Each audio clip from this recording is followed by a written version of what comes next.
시험을 바꾸는 시간 시바시 국어의 이현호 선생님입니다. 여러분 반갑습니다. 제가 며칠 전에 수업 준비를 하면서 한국교육과정평가원, 일명 평가원이라고 불리우는 사이트에서 자료 조사를 하다가 흥미로운 자료를 하나 발견했습니다. 그 자료가 뭐냐면 올해 2월 달쯤에 평가원에서 수능 출제의 방향성과 평가 기준, 그리고 평가원이 정의한 올바른 수능 학습 방법에 대해서 2개의 레포트를 공개했더라고요. 하나는 전반적인 수능 출제의 방향성과 평가 기준, 그리고 학습 방법에 대한 레포트고요. 또 다른 하나는 과목별 세부 학습 방법에 대한 레포트입니다. 우리가 내신을 잘 보려면 학교 선생님의 수업을 잘 듣고 그 선생님이 강조한 부분을 잘 아는 게 중요하죠. 여러분들이 수능을 잘 보려면 그 수능을 출제하는 기관인 평가원의 머릿속에 갔다 와야 됩니다. 그래서 평가원에서 가장 강조하는 것은 무엇이며, 평가원이 시험을 출제할 때 정한 평가 기준, 그리고 평가원의 요구 방향에 대해서 정확하게 알아야 우리가 평가원의 의도에 맞는 정확한 수능 공부를 할 수 있고 수능에서 고득점을 받을 수 있는 겁니다. 그래서 평가원에서 올해 2월에 수능을 준비하는 수험생들한테 피가 되고 살이 되는 그만큼 도움이 많이 될 만한 알짜배기 정보들을 제공을 함으로써 수능에서 시험을 보는 모든 교과목에 대한 출제 의도, 평가 기준, 학습 방법에 대한 레포트를 이렇게 공개를 해 놓았더라고요. 수능 출제 기간은 국어의 경우 문학, 독서, 화작, 언매의 영역에서 이러한 것들을 평가하고자 하며 이렇게 문제를 출제하니까 꼭 이렇게 공부를 해야 수능을 제대로 대비할 수 있습니다. 라는 것들을 콕 집어서 명쾌하게 제시하고 있습니다. 그리고 이 자료는 작년 수능 기출문제를 예시로 집어넣어서 이러한 평가 기준으로 출제되었으니 이렇게 공부하세요. 이 문제의 의도는 이런 겁니다. 라고 말하고 있어서 학생들이 수능의 출제 의도와 그 의도에 따른 공부 방법을 정확하게 알 수 있다는 점이 좋은 자료인 것 같습니다. 오늘은 저와 함께 평가원이 오피셜로 공개한 전반적인 수능 출제의 방향성과 평가 기준, 그리고 평가원이 정의한 올바른 수능 학습 방법에 대해서 알아보려고 합니다. 물론 저는 국어 선생님이니까 국어 과목에 대해서만 설명해 드릴 겁니다. 근데 이 자료는 국어 외에도 모든 과목들에 대해서 설명을 하고 있으니까 여러분들이 다른 과목들도 궁금하시다면 직접 평가원 사이트에 들어가서 확인해 보시면 좋을 것 같아요. 그럼 지금부터 시작하겠습니다. 레고. 먼저 이 자료를 보시면 2023학년도 대학 수학능력 시험의 주요 특징이라고 해서 나와 있습니다. 그러면 여기서 뭐라고 얘기하고 있느냐? 2023학년도 수능은 2022학년도 수능까지 2009년 개정교육과정이 적용되었던 기존의 수능과는 달리 처음으로 2015 개정교육과정이 적용되는 수능 시험이다 라고 이야기를 하고 있습니다. 그리고 2022학년도 수능 체제와 비교하면 영역별 총 문항수와 배점, 시험 순서는 모두 동일하고 국어 및 수학 영역의 공통 과목 플러스 선택 과목 출제 체제, 영어, 한국사, 제2외국어, 한문 영역의 절대평가, 그리고 탐구 영역의 과목별 선택 방식 또한 동일하게 유지된다고 합니다. 그리고 주요 특징을 조금 더 살펴보면 아까 영어 영역에서 잠깐 언급을 했지만 이거는 국어도 마찬가지예요. 그래서 작년 수능과 마찬가지로 올해 수능에서도 모든 교과목에서 EBS 연계 문항의 연계율은 50% 수준이다.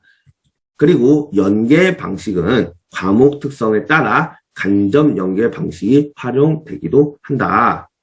라고 얘기를 했습니다. 그런데 제가 저번 영상에서도 말씀을 드렸고, 제가 누누이 말씀을 드린 얘기지만, 평가원에서는 EBS 연계 문항의 연계율은 50% 수준이라고 이야기를 했지만, 이 50% 수준은 표면적인 연계율을 얘기를 하는 거고요.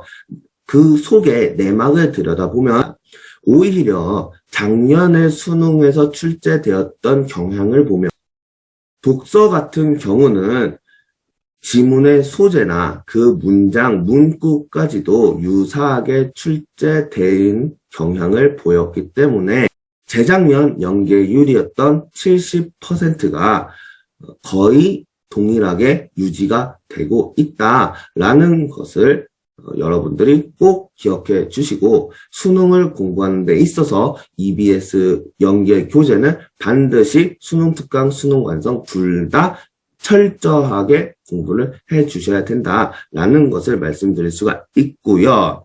자, 이번에는 2023학년도 대학 수학능력 시험의 영역별 평가 지표, 출제 방향, 학습 방법에 대해서 설명해 드리도록 하겠습니다. 여기서 평가원은 뭐라고 얘기하고 있냐면 국어 영역은 고등학교 국어과 교육과정을 기초로 하여 대학에서 원만하고 능동적으로 수학하기 위해 필요한 국어 능력을 측정한다라고 이야기를 하고 있습니다. 여기서 수학이라고 하는 것은 대학교의 전공 과목 수업을 얼마나 이 학생들이 따라갈 수 있을지에 대한 능력을 측정한다는 거죠. 기본 출제 방향을 보면 국어 영역은 교육 과정의 학습 목표와 내용을 중심으로 다양한 소재의 지문과 자료를 활용해서 문제를 출제합니다. 그리고 국어 영역은 출제 과목별 교육 과정에서 제시한 기본 개념에 대한 이해, 국어 어휘와 문법에 대한 이해와 탐구 능력, 다양한 분야의 글에 대한 사실적, 추론적, 비판적 이해 능력과 적용, 창의 능력을 측정할 수 있도록 출제한다라고 명시하고 있습니다. 제가 학생들을 가르치다 보면 수능을 공부한답시고 국어를 굉장히 양치기로 공부해서 문제만 많이 풀어 제끼는 학생들이 있습니다. 그러한 친구들은 문제를 많이 풀고 그 문제를 통해서 뭔가를 얻는 것이 있다라고 생각을 해서 오늘 하루도 공부를 정말 알차게 열심히 했다라고 생각을 하실지는 모르겠습니다만 안타깝지만 그런 학생들은 절대로 수능에서 좋은 점수를 받을 수 없습니다. 수능은 결국에는 양치기로 커버 가능한 시험이 아니에요. 수능의 출제 목표가 뭐였죠? 교육과정 학습 목표와 내용을 중심으로 그것을 잘 이수를 했고 이해를 했냐, 그것을 문제화해서 시험을 보는 시험이 수능이라는 거예요. 그러면 교육과정 학습 목표를 잘 알아야 되고 그 교육과정 학습 목표에서 고등학교 1학년 국어에서 반드시 여러분들이 배우고 이해를 해야 되는 내용, 고등학교 2학년 교육과정에서 반드시 이해를 해야 되는 내용, 고등학교 3학년 교육과정에서 반드시 이해를 해야 되는 그러한 내용들을 얼마나 잘 이해를 했는지를 평가하는 시험이 바로 수능이에요. 그래서 그 이해를 뭘로 평가를 하냐면 기본 개념에 대한 이해로 평가를 하는 거죠. 그러면 여기서 기본 개념에 대한 이해라는 건 뭐냐? 그것은 바로 국어 개념어입니다. 그러면 여기서 국어 개념어라는 거는 뭐냐? 바로 문학에서는 문학 개념어를 얘기를 하는 거고요. 글에서는 글 전개 방식에 대해서 이야기를 하는 겁니다. 그래서 평가원에서 이야기하고 있는 이 기본 개념에 대한 이해를 평가원은 어떻게 측정을 하는 거냐? 바로 문학 문제의 선택지에서 측정을 합니다. 그 선택지에 문학 개념어에 대한 용어들을 쏙 집어넣게 돼요. 그래서 그 용어를 알면 이 선지를 판단할 수 있지만 그 용어를 모르면 이 선지를 판단할 수 없게 함정을 넣어버린다는 거죠. 근데 그 선지 구성이 작년 수능부터 약간 달라질 경향이 재작년 수능까지는 그래도 그 문학 개념어로 선지를 만들었을 때 그 선지가 굉장히 명확하게 답이 나올 수 있도록 나왔다면 작년 수능부터는 그 선지에서 등장하는 문학 개념 용어가 정확한 문학 개념 용어를 모르면 다른 선지들과 헷갈릴 수 있는 그런 방법으로 출제를 하기 시작했다는 겁니다. 그러니까 5가지의 선지 중에서 2-3개 정도가 문학 개념어에 대한 이해를 정확하게 몰라서 헷갈리는 선지로 구성을 한다는 얘기예요. 따라서 여러분들은 수능 공부를 하기에 앞서서 가장 먼저 기본 공부를 해야 되는 것이 바로 이 개념어에 대한 공부다. 이것은 제가 누누이 여러 번 강조해도 지나치지 않다라는 말씀을 얘기를 해드리고 싶고요. 그리고 국어 어휘. 어휘가 강조가 되고 있습니다. 어휘가 출제 기본 방향으로 강조가 되고 있습니다. 근데 요즘 고등학생 친구들은 정말 학업 능력이 떨어지고 어휘력이 떨어집니다. 그리고 그런 학생들이 나중에 대학을 입학해서 대학 수업을 들었을 때 전공 서적을 보든지 아니면 전공 수업을 듣는 과정에서 이러한 어휘력 부족으로 인해서 전공 수업을 제대로 이해하지 못하는 문제가 발생했다는 겁니다. 그래서 몇 년 전부터 수능에서 꾸준히 중요시 되었던 출제 방향 중에 하나가 바로 이 어휘력에 대한 문제였어요. 그래서 평가원은 아예 대놓고 출제 기본 방향으로 어휘력에 대한 측정을 평가 기본 요소로 넣겠다라는 것을 이렇게 명시한 겁니다. 근데 여기에서 평가원이 얘기하는 어휘라는 것은 어떻게 평가가 되냐? 첫 번째는 비문학 문제를 풀다 보면 어휘 고르는 문제 있잖아요. 그 어휘 고르는 문제도 역시 어휘 측정의 문제로서 출제가 되지만 작년 수능부터 나타나기 시작한 경향으로 미루어 보면 이제 평가원에서 수험생들의 어휘를 측정하는 방법으로서 지문과 선택지의 연결성을 취하고 있습니다. 이 이야기가 뭐냐면 지문에서 나오는 어떠한 단어의 반대 개념이나 유사 개념에 해당되는 어휘를 선택지에 쏙 집어넣는다는 얘기예요. 그래서 많은 친구들이 이 2개의 어휘가 같은 어휘인지 다른 어휘인지를 판단을 하지 못해서 틀리게 만든다는 거죠. 이게 작년 수능부터 나타나기 시작한 출제 기본 방향이다. 그렇게 보시면 될 것 같습니다. 그래서 여러분들이 그러한 출제 경향성을 대비하기 위해서 어떠한 노력, 준비를 하셔야 되냐면 바로 어휘 어휘장을 만들어야 돼요. 이 어휘장이라는 거는 뭐냐면 여러분들이 지문에서 접하는 어휘에 유사성의 관계를 가지고 있는 어휘와 대조성의 관계를 가지고 있는 어휘들을 정리해서 시간 날 때, 심심할 때, 학교 또는 학원을 이동하는 동안에 틈틈이 보고 익힐 필요가 있다. 저는 이거를 아주 강조하고 싶습니다. 그리고 마지막 출제 방향은 다양한 분야의 글에 대한 사실적, 추론적, 비판적 이해 능력과 적용 창의 능력을 측정할 수 있도록 출제한다 라고 이야기를 했는데 이것은 여러분들의 독해력을 보겠다는 얘기입니다. 수능은 언제나 그랬듯이 이 마지막 출제 기본 방향은 결코 변하지 않았어요. 그래서 여러분들이 수능을 공부할 때는 어떠한 내용에 대해서 암기적으로 공부한다기보다는 지문을 통해서 항상 여러분의 책상 앞에는 문학이든 비문학이든 지문이 놓여져 있어야 돼요. 그리고 그 지문을 학교 선생님이나 학원 선생님이나 인강 선생님의 도움을 받지 않고 맨 처음에는 여러분들이 처음부터 끝까지 천천히 정석적으로 분석을 하고 그 분석한 내용들과 학원 선생님, 학교 선생님, 인강 선생님의 내용을 비교하면서 내가 조금 더 부족하고 보완해야 될 것들, 그런 것들을 얹혀서 공부를 하는 것이 필요하다. 그리고 이 지문 중점 학습은 꾸준히 해야 한다.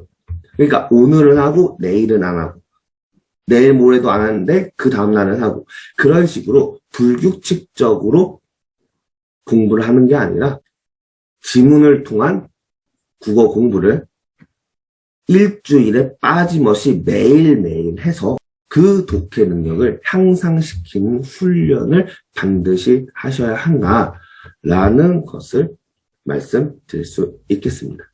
그리고 제가 아까도 말씀드렸고 이 수능 기본 방향에서도 언급이 되어 있는 이 기본 개념에 대한 이해, 즉 문학 개념어, 비문학에서의 글 전개 방식과 관련된 것들도 뭐를 통해서 공부를 하셔야 되냐면 수능 또는 평가원에서 출제하는 6월, 9월 모의고사 그리고 시도교육청 모의고사에 나오는 지문을 통해서 그 지문과 선택지에서 나타나고 확인할 수 있는 문학 개념어를 우선적으로 공부를 하고 그리고 그 나머지 외적인 문학 개념어를 나중에 공부하는 것이 효율적인 문학 개념어 공부 방법이다 라는 것들을 말씀드릴 수 있습니다. 따라서 국어 공부는 무조건 지문을 통해서 지문 중점 공부를 하셔야 된다. 그리고 그러한 공부를 하루도 빠짐없이 토요일, 주말에도 한 지문을 공부해도 상관이 없으니 매일매일 정해진 지문 양을 공부를 하셔야 이 어려워진 수능을 정확하게 대비할 수 있다라고 제가 말씀드리고 싶습니다. 마지막으로 평가원에서 이야기하는 평가원이 정의한 올바른 수능 학습 방법은 무엇이냐? 그것에 대해서 한번 평가원이 뭐라고 얘기하고 있는지 같이 한번 보도록 하겠습니다. 평가원은 국어 영역의 출제 범위에 해당하는 과목별 교육 과정의 기본 지식과 개념, 원리를 이해하도록 한다라고 정의를 합니다. 그러니까 제가 아까부터 계속 얘기하고 있는 기본 지식과 개념, 원리에 대한 이해, 바로 뭐다? 국어 개념어를 얼마나 잘 이해하고 있느냐? 그거를 평가한다는 거죠. 또 나오잖아요. 제가 이렇게 목소리를 높여서 반복적으로 얘기를 하고 평가원에서도 얘기를 한다는 것은 그만큼 중요하다는 거죠. 그리고 그게 맨 처음에 나왔잖아요.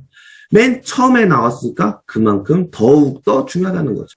그러니까 여러분들은 수능 국어를 공부하기에 앞서서 가장 먼저 중요하게 선행되어야 되는 것이 문학 개념어 그리고 비문학에서의 글 전개 방식이다. 그거는 반드시 공부하시고 그 다음부터 수능 공부를 하셔라. 이거 모르면 아무리 문제 많이 풀어봤자 수능에서 좋은 점수 받기 힘들다. 라는 것을 말씀드리겠습니다. 이렇게 제가 얘기를 했는데도 여러분들 개념어 공부 안 한다. 그러면 여러분들은 재수할 준비하세요. 두 번째 학습 방법은 기초적인 어휘의 의미와 용법을 정확하게 습득하고 문장 및 문단의 핵심 내용을 파악하면서 글 전체 내용을 이해하도록 한다. 를 말하고 있습니다. 몇 년 전부터 수능이 어려워지기 시작하면서부터 중요하고 강조되는 게 바로 어휘력이다. 라고 얘기를 했는데 이 보고서에서도 아까도 어휘력을 얘기했죠. 근데 여기서도 두 번째 항목으로 어휘력을 얘기했습니다. 근데 그 어휘력이 단순한 어휘력이 아니라 문장 및 문단의 핵심 내용을 파악하고 글 전체의 내용을 이해할 수 있는 어휘력이라는 겁니다. 이것이 바로 제가 얘기한 독서 지문과 문제 선택지에 나와 있는 어휘의 연결성을 추론하는 겁니다. 그 연결성, 그 어휘의 의미와 맥락을 정확하게 파악하고 이해를 했느냐, 그것을 통해서 독해를 정확하게 했느냐, 그것을 판단한다는 겁니다. 그래서 제가 아까 얘기한 개념어에 대한 이해와 어휘력에 대한 이해가 여기서도 첫 번째와 두 번째로 나왔어요. 그만큼 국어 공부에서는 개념어 공부와 어휘력 공부가 중요하다라는 것을 여러분들 알 수 있는 겁니다. 세 번째 학습 방법은 여러 분야의 글을 폭넓게 읽으면서 기본 개념이나 대상에 익숙해지도록 하고 글의 내용을 이해하고 해석하며 비판할 수 있어야 한다.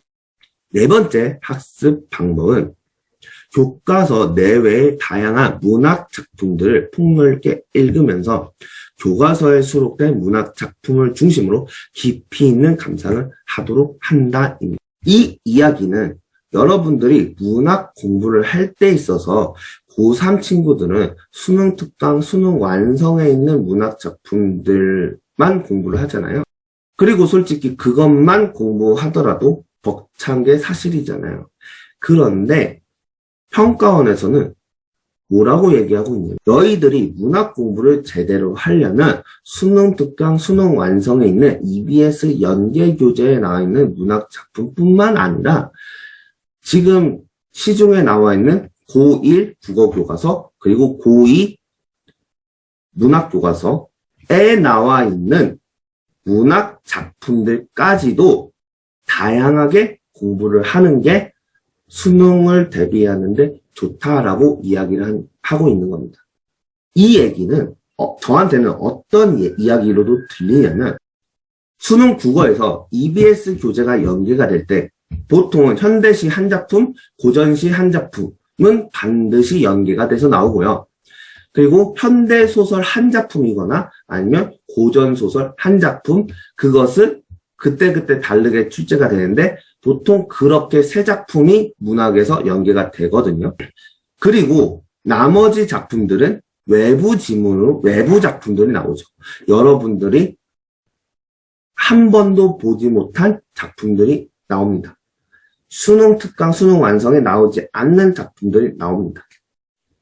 그런데 이 부분을 통해서 평가원이 여러분들한테 말하고자 하는 것은 앞으로 외부 작품을 출제를 할 때는 교과서에 실려있는 작품들을 적극적으로 출제를 하겠다라는 예고라고도 보실 수가 있습니다.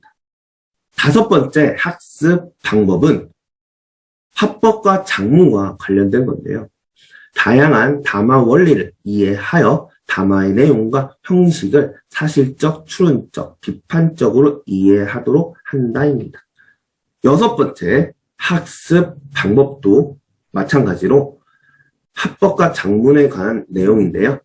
다양한 목적의 글쓰기에 맞게 내용을 생성하고 조직하고 표현하고 잘못된 내용을 고쳐 쓰도록 한다입니다.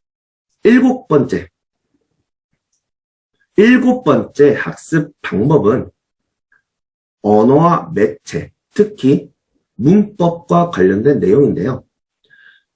기초가 되는 국어 규범, 국어 단위나 국어사에 관한 지식을 이해하고 탐구하며 적용할 수 있어야 한다라는 것을 이야기하고 있습니다. 이 내용으로 미루어 보면 여러분들이 문법을 공부할 때는 의문의 변동이라든지 문장의 구조라든지 맞춤법 또는 외래어 표기법 규정이라든지 국어사라든지, 여기서 얘기하는 국어사는 중세국어, 근대국어를 얘기를 하겠죠. 그런 거에 대한 지식을 여러분들이 얼마나 이해를 했고 그 이해한 것을 바탕으로 여러분들이 간단한 지문에서 그 지문을 독해하고 얼마나 찾을 수 있는지, 그것을 문제에 얼마나 적용할 수 있는지, 그것을 보겠다는 얘기입니다. 그리고 마지막 8번째 학습 방법은 이것도 역시 언어와 매체 중에서 매체와 관련된 이야기인데요. 다양한 매체의 소통 방식과 매체 언어에 대한 지식을 이해하고 사실적, 추론적, 비판적, 창의적 사고력을 바탕으로 다양한 매체 자료 수용, 생산을 할 수 있도록 한다라는 겁니다. 이렇게 평가원에서는 수능을 공부하기 위해서는 8가지의 기준으로 학습을 해야 한다라는 것들을 명확하게 제시하고 있습니다. 여러분들은 여기에 나와 있는 방법대로만 수능을 준비하신다면 평가원이 원하는 요구사항에 맞게 공부를 한 것이기 때문에 반드시 수능에서 좋은 결과가 나올 수 있을 거라고 생각을 합니다. 자, 여러분들 지금까지 평가원이 제시한 수능 출제의 방향성, 평가 기준, 그리고 학습 방법에 대해서 잘 알게 되었나요? 지금 고3 친구들 같은 경우는 중간고사 내신도 준비해야 되기 때문에 어떻게 보면 재수생들보다는 수능에 대해서 올인할 수 있는 시간이 적은 점이 제가 보기에는 정말 안타까운 점인 것 같아요. 그렇다고 하더라도 여러분들이 수능을 포기할 수는 없잖아요. 고3 친구들의 대부분의 학생들이 상대적으로 수시를 많이 지원을 하긴 하지만 그래도 수시에서 교과 같은 경우는 수능의 최저 기준이라는 게 설정이 되어 있고 그 최저 기준을 맞추지 못하면 여러분들은 수시가 됐건 정시가 됐건 수능은 포기 못하고 수능 공부는 계속 해야 됩니다. 그런데 많은 친구들이 수능 공부를 하는 데 있어서 시간을 낭비하고 허투루 잘못된 방법으로 공부를 하는 경우가 굉장히 많아요. 그래서 돈과 시간을 많이 투자했는데 그거에 비례되는 결과는 얻지 못하는 안타까운 경우가 정말 많습니다. 그러한 학생들을 위해서 제가 이번 영상에서 평가원이 오피셜로 이야기를 한 수능 출제의 비밀에 대해서 이야기를 했습니다. 저는 오늘 평가원이 오피셜로 이야기한 전반적인 수능 출제의 방향성과 평가 기준 그리고 학습 방법에 대해서 이야기를 했습니다. 그리고 다음 영상에서는 조금 더 세부적으로 들어가서 과목별 세부 학습 방법에 대해서 이야기하도록 하겠습니다. 여러분 어떠신가요? 도움이 많이 되셨나요? 이 영상이 도움이 많이 되셨으면 구독과 좋아요, 댓글도 많이 남겨주세요. 여러분들의 구독과 좋아요는 제가 다양한 영상들을 제작하는 데 힘이 됩니다. 저는 여기에서 마무리를 짓고요. 다음 영상에서 조금 더 유익하고 도움이 많이 되는 내용들로 찾아오도록 하겠습니다. 여러분, 다음 영상에서 만나요. 안녕!